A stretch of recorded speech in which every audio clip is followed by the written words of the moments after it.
English सीखिए 30 दिनों में। क्यों भाई, 31 में क्यों नहीं या 29 में क्यों नहीं? आपने अक्सर इस किस्म के बोर्ड्स देखे होंगे जिसमें लोग एक खास अरसे में एक मुकम्मल नई जबान आपको सिखाने की पेशकश करते हैं। पहली बात तो ये कि इंग्लिश एक मुकम्मल जुबान है, कोई बिरयानी नहीं कि खास अरसे में पक जाए और उसको आप खा लें। और दूसरी बात ये कि जहां पर कुछ सीखने की बात आती है तो वहां पर एक सिखाने वाला होता है और दूसरा सीखने वाला होता है। जब तक सिखाने वाला सीखने वाले को मिलेगा नहीं, उसे पहचानेगा नहीं, तब तक वो कैसे गारंटी कर सकता है कि आप एक खास अरसे में एक नई जबान सीख जाएंगे। स्कूल में अपनी पढ़ाई मुकम्मल करने तक मेरी अंग्रेजी वैसे ही थी जैसे किसी भी एक कराची के एवरेज स्टूडेंट की होती है, लेकिन अब अच्छी खासी बोल लेता हूँ। और इस वीडियो के जरिए मैं आपसे वो चीजें शेयर करना चाहता हूँ या वो टिप्स शेयर करना चाहता हूँ जिन्होंने मुझे अंग्रेजी सीखने में मदद की है। हो सकता है आपको भी वो चीजें काम आ जाए। और हाँ, एक बात जरूर कहूंगा, 30 दिनों में नहीं सीखी।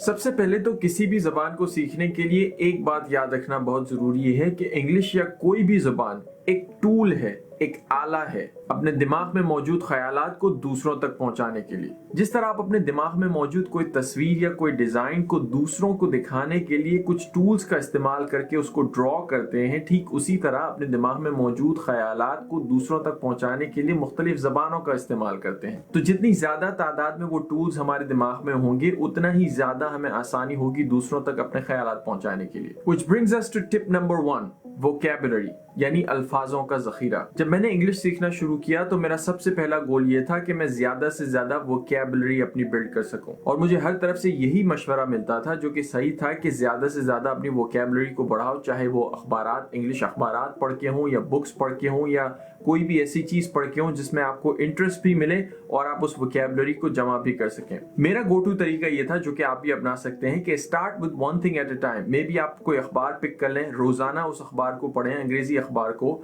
और अपने साथ एक जर्नल रखें, एक कॉपी रखें जिसमें आप जो रोजाना वर्ड्स उस अखबार में देखते हैं या उस किताब में देखते हैं, जो आपको ऑब्वियसली स्टार्ट करते हुए समझ में नहीं आएंगे, जो भी वर्ड आपको समझ में नहीं आता उसको डिक्शनरी में देखें, उसका मतलब देखें अपनी भी जबान में, आप जो भी जबान बोलते हो, और उस वर्ड को अपनी कॉपी में लिखें, अपने जर्नल में लिखें। ऑब्वियसली जब आप ये मरहला शुरू करेंगे तो रोजाना की बिना पर आपको बहुत सारे वर्ड्स ढूंढने पड़ेंगे, व्हिच इज ऑलराइट। इस एक्सरसाइज का मतलब ये है कि उस वर्ड को आप 3 तरीके से देख रहे होंगे। पहले तो आप पढ़ेंगे, फिर उसको आप डिक्शनरी में देखेंगे, और फिर जब आप लिखेंगे अपने जर्नल में तो वो 3 मर्तबा का प्रोसेस से गुजरकर आपके दिमाग में रजिस्टर हो जाएगा और आपको वो याद रहेगा नेक्स्ट टाइम के लिए। लाइक आई सेड, जैसे जैसे आप ये करते जाएंगे, रोजाना जितने आप अल्फाज अपने जर्नल में लिख रहे हैं उनकी तादाद दिन ब दिन कम होती जाएगी। वो इसलिए कि बहुत सारे अल्फाज उसमें से रिपीट होते जाएंगे और आपको याद रहते जाएंगे। आपको खुद ये फील होगा कि आपकी वोकैबुलरी बढ़ रही है, और एक पॉइंट ऐसा आएगा जिसमें आपको ये लगेगा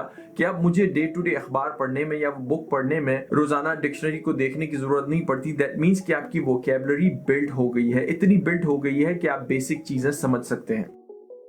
अल्फाजों का जखीरा जमा करने के बाद ऑब्वियसली उन अल्फाजों को एक तरतीब में रखकर उसको बोलना भी होता है, और ये अच्छी तरह वही इंसान बोलेगा जो वो जबान को समझता है, ठीक तरीके से बोलता है। इसलिए जो लोग अच्छी अंग्रेजी बोलते हैं उनको देखिए, उनको ऑब्जर्व कीजिए। और हाँ, कोई ऐसा शख्स जो ऑलरेडी अंग्रेजी सीख रहा है उसको ऑब्जर्व करने में या उसके साथ कॉन्वर्सेशन करने में उतना फायदा नहीं है जितना कि किसी ऐसे शख्स को ऑब्जर्व करना है जो कि या तो खुद अंग्रेज हो या जिसकी अंग्रेजी पहले से बहुत अच्छी हो। मुझे अपने करियर के दौरान इस बात का फायदा हुआ कि मैं जिन सर्कल्स में था या जिन लोगों से मिलता था, ऑब्वियसली अंग्रेजी अखबार के लिए लिखने के लिए या अंग्रेजी टीवी चैनल के लिए काम करने के लिए, तो बहुत सारे इर्द गिर्द के जो लोग होते थे वो बड़ी अच्छी अंग्रेजी बोलते थे और उनको मैं ऑब्जर्व भी कर सकता था और उनके साथ बात भी कर सकता था। अगर आपको ये एडवांटेज हासिल नहीं है तो आपको टीवी पर, यूट्यूब पर इस किस्म की अंग्रेजी कॉन्वर्सेशन देखने से कोई नहीं रोक रहा। इनफैक्ट कोई अच्छी सी ड्रामा सीरीज पिक कर लीजिए यूट्यूब पे और उसको रोजाना के बेस पे देखिए। अगेन, हो सकता है शुरू में आपको वो कॉम्प्रीहेंड करने में, वो वर्ड्स उनके समझने में थोड़ी दुश्वारी पेश आए, इसलिए ऑब्वियसली आप डिक्शनरी देखेंगे या दूसरे रेफरेंसेस देखेंगे,